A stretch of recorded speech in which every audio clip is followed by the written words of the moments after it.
Limit test for sulphates.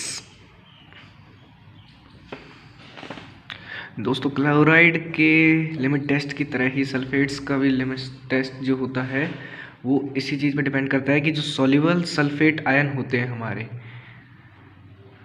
SO4 2 negative, जो soluble sulphate ion होते हैं हमारे, अगर ये रिएक्ट करें बेरियम क्लोराइड के साथ, ठीक है, in presence of dilute HCl, ठीक है, तो क्या होता है, ये बेरियम जो होता है बेरियम सल्फेट के साथ बॉन्ड बना लेता है और BaSO4 यानी बेरियम सल्फेट के प्रेसिपिटेट्स अलग हो जाते हैं। तो जो प्रिंसिपल होता है लिमिट टेस्ट फॉर सल्फेट्स का वो यही होता है कि जो सॉल्युबल सल्फेट होते हैं अगर वो बेरियम क्लोराइड के साथ रिएक्ट करें in presence of dilute HCl तो हमारे जो बेरियम सल्फेट के प्रेसिपिटेट्स फॉर्म्ड हो जाते हैं, ठीक है। तो इसी प्रिंसिपल पे लिमिट टेस्ट होता है सल्फेट्स का।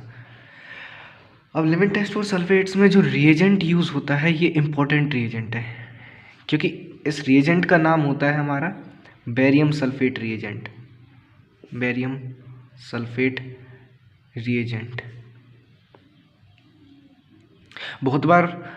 बहुत बार हम कंफ्यूज हो जाते हैं क्योंकि ऊपर तो हम यूज़ कर रहे हैं बेरियम क्लोराइड, ठीक है, और यहाँ हम बोल रहे हैं बेरियम सल्फेट रिएजेंट, जबकि बेरियम सल्फेट तो बनेगा, ठीक है। तो यहाँ कंफ्यूज नहीं होना, ये बेस एक्सेस का नाम बेरियम सल्फेट रिएजेंट है, लेकिन इसमें जो मेन चीज़ होती है जो यूज़ होती है वो बेरियम क्लोराइड ही होती है, नाम बस इसका बेरियम सल्फेट है, ठीक है। तो इसे बनाने के लिए 15 ml हमें 0.5 m बेरियम क्लोराइड को हम डिज़ोल्व करते हैं किसमें, 55 ml वाटर में plus 20 ml alcohol plus 5 ml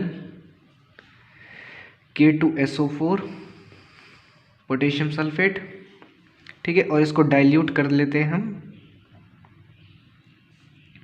100 ml तक, डाइल्यूट अप टू 100 ml, ठीक है। तो ये है हमारा बेरियम सल्फेट रिएजेंट बनाने के लिए, ठीक है। तो बेरियम सल्फेट रिएजेंट हमें याद रखना है। अब ये जो बेरियम सल्फेट रिएजेंट है ये आगे प्रोसीजर में यूज्ड होगा, जितनी अमाउंट इसकी गिवन होगी उतनी अमाउंट हम इसको यूज्ड करेंगे, ठीक है। अब बात कर लेते हैं प्रोसीजर की। तो जो प्रोसीजर होता है सल्फेट्स का वो क्लोराइड्स की तरह ही होता है। हम यहाँ पे क्या करेंगे, हम यहाँ पे दो तरह के सॉल्यूशन बनाएंगे। पहला हमारा स्टैंडर्ड एक तरफ, दूसरी तरफ टेस्ट सॉल्यूशन, ठीक है। नेस्लर सिलेंडर लेंगे हम, नेस्लर सिलेंडर में लेके अब पहले जो स्टैंडर्ड सॉल्यूशन बनाते हैं हम, स्टैंडर्ड सॉल्यूशन बनाएंगे हम 1 ml of 0.1089 weight by volume potassium sulphate, ठीक है। ये जो पहला ही पॉइंट है ये यहाँ पे अलग होगा, जैसा क्लोराइड के केस में होता है। जो पहला पॉइंट होता है वही हमें याद रखना है, बाकी के जो नीचे के पॉइंट्स होंगे वो हमारे सेम होंगे दोनों में, स्टैंडर्ड में और टेस्ट में भी, ठीक है। तो पहले पॉइंट में 1 ml 0.1089 weight by volume potassium sulphate. अब इसमें 2 ml HCl ऐड करना है, उसके बाद डाइल्यूट करना है अप टू 45 ml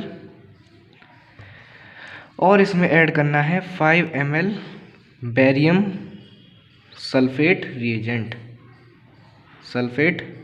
रिएजेंट जो हमने ऊपर बनाया था, ठीक है। अब इसमें क्या होगी, इसमें टर्बिडिटी प्रोड्यूस होगी, ठीक है, क्योंकि प्रेसिपिटेट्स बनेंगे। अब यहाँ पे टेस्ट सॉल्यूशन में भी हमें जो पहला पॉइंट है वही याद रखना है। पहले पॉइंट में हमें सैंपल सॉल्यूशन देना है। अब जो सैंपल सॉल्यूशन होगा ये सैंपल से बनाया जाएगा। जो सैंपल होगा हमें गिवन होगा कि इसमें सल्फेट्स की कितने इम्प्योरिटी प्रेजेंट है वो हमें डिटरमाइन करनी है, तब हम सैंपल सॉल्यूशन बनाएंगे उस सैंपल को लेके, ठीक।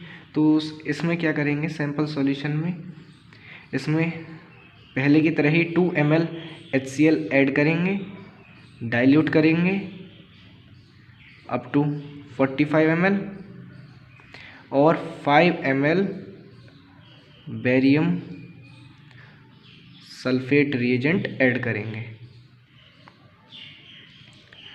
ठीक है, तो अब हमारे पास स्टैंडर्ड है एक तरफ, दूसरी तरफ टेस्ट है। अब हमें इन दोनों को कंपेयर करना है। अगर टेस्ट सॉल्यूशन में जो टर्बिडिटी प्रोड्यूस्ड हो वो स्टैंडर्ड से कम हो, ठीक है, जो टेस्ट सॉल्यूशन में टर्बिडिटी प्रोड्यूस हो वो स्टैंडर्ड से कम हो, तो ये लिमिट टेस्ट पास करेगा। अगर टेस्ट सॉल्यूशन में टर्बिडिटी जो प्रोड्यूस होगी, जो वाइट कलर के प्रेसिपिटेट्स बनेंगे वो ज़्यादा हुए as compare to standard solution, तो टेस्ट सॉल्यूशन जो है हमारा वो फेल करेगा। ठीक है, लिमिट टेस्ट फेल हो जाएगा। ठीक, तो रिजल्ट है हमारा turbidity in test must be less than turbidity in standard.